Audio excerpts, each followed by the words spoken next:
नमस्कार बंधुरा आज के आमी आपनादेरके माछेर एकटा रेसिपि करे देखाबो सब्जी दिए रुई माछेर झोल। तो सेई जोन्नो एखाने आमी माछगुलोके नुन हलुद माखिए आमी भेजे निচ্ছি। आमी एगुलो आर देखाइনি आपनादेरके भिडियोटा बড় হয়ে যাবে বলে। तो सेई जोन्नो एखाने आमी माछगुलोके आगे भेजे निই আর মাছ আছে বাকি মাছগুলো ভেজে তুলে নিই তারপরে আমি দেখাবো যে কি করে আমি আজকে সবজি দিয়ে আপনাদের মাছের ঝোলটা করে করি সেটাই দেখাবো। আর এটা খেতে কিন্তু ভীষণই ভালো লাগে বন্ধুরা, সবজি দিয়ে মাছের ঝোল। তা আমি সুমনা চলে এসেছি আমার রেসিপি টিভি থেকে একটা রেসিপি নিয়ে। আশা করি আপনারা সকলে ভালো আছেন, সুস্থ আছেন। তাহলে মাছগুলো আগে আমি সমস্ত ভেজে নিই, তারপর আমি বাকিটা দেখাচ্ছি। এই দেখুন বন্ধুরা, মাছটা ভাজা হয়ে গেছে, আমি মাছ ভেজে তুলে নিয়েছি। তো এই মাছের সঙ্গে আমি কি সবজি দেবো সেটাই দেখা।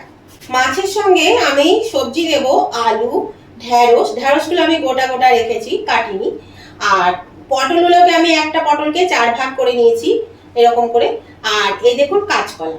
আপনারা আপনাদের পছন্দের মতন সবজি দেবেন। তাহলে চলুন আগে এই সবজিগুলোকে এবার ভেজে নেব। এই মাছ ভাজা তেলেই আমি রান্নাটা করব। এখানে 2 টুকরো তেজপাতা, 2টো শুকনো লঙ্কা আর 1/2 চামচ পাঁচফোড়ন দিয়েছি। এটা জাস্ট একটু নেড়ে নেব। এটা ভাজা হয়ে গেছে। এবার আমি এর মধ্যে দিয়ে দেব আলু। আমি কিন্তু সবজিগুলো আলাদাভাবে ভেজে ভেজে তুলবো না, আমি একবারেই সবজিগুলো ভাজবো, দিয়ে রান্না চাপাবো।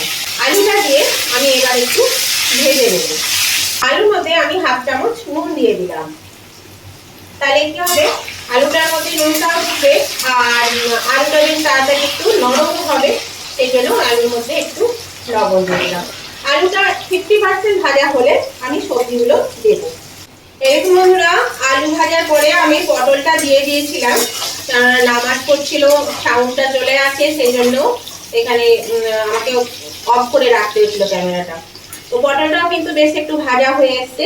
এবার আমি ঢেঁড়স আর কাঁচকলাটা একসঙ্গে দিয়ে দেবো, কারণ ঢেঁড়স আর কাঁচকলাটা কিন্তু নরম, সেই জন্য এটা একসঙ্গে আমি দিয়ে দিলাম। এই ঢেঁড়স আর কাঁচকলা দিয়ে এটা দিয়ে আমি একটু ভেজে নেব। এখানে আমি বন্ধুরা এবার দিয়ে দিচ্ছি একটু পেঁয়াজ কুচি। তাহলে পেঁয়াজটা এর সঙ্গে ভাজা হবে। আমি এখানে পেঁয়াজ বাটা দেবো না, পেঁয়াজ বাটা থেকে আমি এখানে একটু ভাজা দিলাম। এই একটা মিডিয়াম সাইজের পেঁয়াজকে আমি কুচি করে নিয়েছি, পেঁয়াজটাকে আমি দিয়ে দিলাম। এই সমস্ত সবজির সঙ্গে পেঁয়াজটা কিন্তু ভাজা হয়ে যাবে। এবার আমি এর মধ্যে 1/2 চামচ রসুন বাটা দিয়ে দিলাম। রসুনটা দিয়ে একটু নাড়াচাড়া করে নেব। এই সবজি দিয়ে মাছটা খেতে কিন্তু বন্ধুরা ভীষণ ভালো লাগে। সবজিটাও খাওয়া হয় আর তার সঙ্গে আর কোনো তরকারিও বিশেষ কিছু প্রয়োজন হয় না। এটা ঝোল ঝোল করবেন আর একটু মশলাপাতি আমি কম দিয়েই করছি, তাহলে খেতে কিন্তু বেশ ভালো লাগে। আর এর মধ্যে দিয়ে দিচ্ছি 1 চামচ আদা বাটা আর ঝাল অনুযায়ী একটু লঙ্কা বাটা এর মধ্যে দিয়ে দিলাম। এটা দিয়ে আমি এবার ভালো করে একটু কষিয়ে নেব। ঢেঁড়সগুলো বেশি ভাজার দরকার হয় না, ঢেঁড়সগুলো বেশি ভাজলে কিন্তু একদম নরম হয়ে যাবে আর পোড়া পোড়া হয়ে যায়। সেই জন্য ঢেঁড়সটা বেশ কালারটা যাতে ঠিক থাকে সেই রকমভাবে কিন্তু ভাজতে হবে। আর আপনারা চাইলে ঢেঁড়সগুলো একটু কেটেও দিতে পারেন 2 ভাগ করে, তাহলেও হবে। আমি আর কাটি দেব। এখানে বন্ধুরা আমি 1 চামচ ধনে গুঁড়ো আর 1 চামচ জিরে গুঁড়ো নিয়েছি, এটা আমি জলে গুলে নেব। এখানে 1/2 চামচ মতো সর্ষে বাটা নিয়েছি, এই সর্ষে বাটাটা আমি ধনে জিরের সঙ্গে গুলে নেব। সবজিগুলো ভাজা হয়ে গেছে।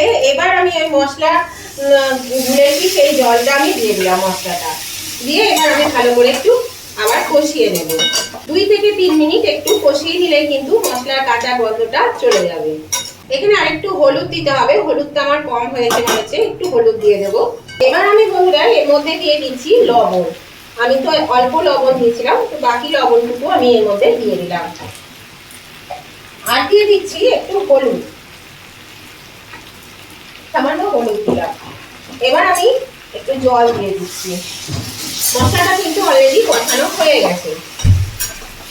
নতুন বন্ধু যারা আমার চ্যানেলে প্রথম এসেছেন, এখনো আমার চ্যানেলটা সাবস্ক্রাইব করেনি, তাদের কাছে আমার অনুরোধ অবশ্যই কিন্তু আমার চ্যানেলটা সাবস্ক্রাইব করে আমার পাশে থাকবেন আর পাশে থাকা বেলটা অবশ্যই ক্লিক করে দেবেন। তাহলে আমি যখনই আমার নতুন নতুন ভিডিও আপলোড করব সাথে সাথে নোটিফিকেশন আপনাদের মোবাইলে পৌঁছে যাবে আর সবার আগে আপনারা আমার ভিডিও দেখতে পাবেন।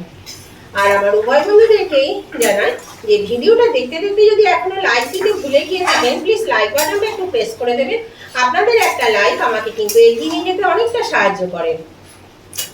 আর যদি রেসিপিটা আজকে ভালো লাগে, খুব ভালো লাগে, তাহলে পরে অবশ্যই কিন্তু আপনাদের বন্ধু বান্ধব আত্মীয় স্বজন সকলেই যাতে পেয়ে যায়, তার জন্য প্রচুর পরিমাণে একটু শেয়ার করে দেবেন।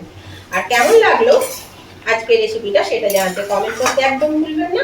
আপনাদের মিষ্টি মিষ্টি কমেন্টগুলো পড়তেও যেমন ভালো লাগে, এমনি একটা কমেন্ট আমাকে পরবর্তী রেসিপি বানাতে অনেকটাই উৎসাহিত করে। আর বন্ধুরা দেখবেন কমেন্টের জায়গায় একটা হাইপ বাটন আছে, সেটা একটু প্রেস করে দেবেন, তাহলে আপনাদের মতো আরো অনেকেই আমার ভিডিওগুলো দেখতে পাবে।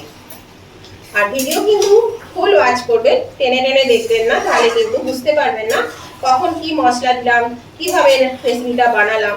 তাহলে কিন্তু আপনারা যখন বানাতে যাবেন তখন কিন্তু ভুলভাল হয়ে যাবে, তখন আপনাদের ভালো লাগবে না, তখন ভাববেন যে এই চ্যানেলে ভালো রান্না দেখায় না।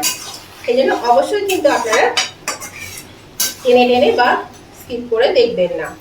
আমি এর মধ্যে জল দিয়ে দিলাম, আরো জল দেবো, বেশ ঝোল ঝোল হবে, সেই জন্য কিন্তু জলটা আরো একটু বেশি লাগবে। দেখুন বন্ধুরা, আমি জল দিয়ে দিয়েছি, আর এখানে আমি চা চামচে 1 চামচ চিনি দিয়ে দিলাম, কারণ এখানে সবজি দেওয়া আছে, একটু চিনি না দিলে কিন্তু খেতে ভালো লাগবে না।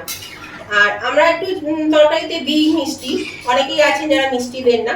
আর বন্ধুরা, আমার শরীরটা ভালো নেই, প্রচন্ড ঠান্ডা লেগে গলাটা বসেছে, কাশি হচ্ছে, যার জন্য হয়তো আমার কথা বলতে একটু অসুবিধা হচ্ছে, সেই জন্য আপনাদের সেগুলো বুঝতে একটু অসুবিধা হতে পারে, প্লিজ আপনারা একটু মানিয়ে নেবেন। তো এখানে আমি এটা নেড়ে দিলাম, আর দেখুন কতটা ঝোলটা কিন্তু বেশ পাতলা পাতলা, এরকম একটু পাতলা ঝোল খেতে কিন্তু ভালোই লাগে মাঝে মাঝে, সবসময় তো রিচ রান্না ভালো লাগে না, তো এরকম আমি একটু পাতলা করেছি, আপনারা আপনাদের পছন্দ মতন করবেন। তো এটা হোক, আর আমার মাছটাও অনেক আছে, সেজন্য ঝোলটাও কিন্তু একটু বেশি করে করলাম। এটা আমি ঢাকা দিয়ে দিচ্ছি। সবজিগুলো সেদ্ধ হয়েই আছে, আর একটু 5 মিনিট সেদ্ধ হলে কিন্তু হয়ে যাবে। আমি ঢাকাটা খুলে দিলাম বন্ধুরা, দেখুন এটা কিন্তু ফুটছে, আর সমস্ত সবজি কিন্তু সেদ্ধ হয়ে গেছে, ভাজতে ভাজতে কিন্তু সেদ্ধ হয়ে গেছিল। তো আরো 5 মিনিট হওয়াতে ভালোই সেদ্ধ হয়ে গেছে একদম। এবার আমি দিয়ে দেব মাছ, ভেজে রাখা মাছগুলো আমি সব দিয়ে দিচ্ছি এর মধ্যে। এই মাছগুলো দিয়ে আমি 2 মিনিট মতন একটু ফুটিয়ে নেব, তাহলে মাছের মধ্যেও কিন্তু ঝোলটা বেশ ভালো করে ঢুকে যাবে, তাহলে খেতে বেশ সুস্বাদু হবে। দেখুন সবজি দিয়ে এতটা মাছ, এতগুলো সবজি দিয়ে কড়া ভর্তি হয়ে গেছে, নাড়তেই ভয় লাগছে। দেখুন আলুগুলো না ভেঙে যাচ্ছে, জানেন, আলু আর এগুলো এতই নরম হয়ে গেছে। এটা 2 মিনিট ফুটে যাক। এই বন্ধুরা, মাছের ঝোল কিন্তু হয়ে গেছে, আমি এবার এটা নামিয়ে নেব। গ্যাসটা আমি অফ করে দিলাম, দিয়ে এটা আমি নামিয়ে নিয়েছি। এটা কিন্তু সম্পূর্ণ রেডি। এটা খেতেও কিন্তু সত্যি বলছি বন্ধুরা, খেয়ে দেখবে খুব ভালো লাগে খেতে, আমার তো ভালো লাগে। আপনাদের কেমন লাগবে সেটা আপনারা করে খাবেন, দিয়ে আমায় জানাবেন কমেন্ট করে। তো মাছগুলো এবার আমি তুলে নিচ্ছি। আজকের রেসিপিটা আপনাদের যদি ভালো লেগে থাকে বন্ধুরা, তাহলে উভয় বন্ধুরা কিন্তু লাইক শেয়ার কমেন্ট করতে একদম ভুলবেন না, লাইক শেয়ার কমেন্ট করে দেবেন। আর আবার আমি নতুন ধরনের নতুন কোনো ভিডিও নিয়ে চলে আসব। আজকের মতো ভিডিওটা আমি এখানেই শেষ করছি। ততদিন আপনারা ভালো থাকবেন, সুস্থ থাকবেন। Tata, bye bye.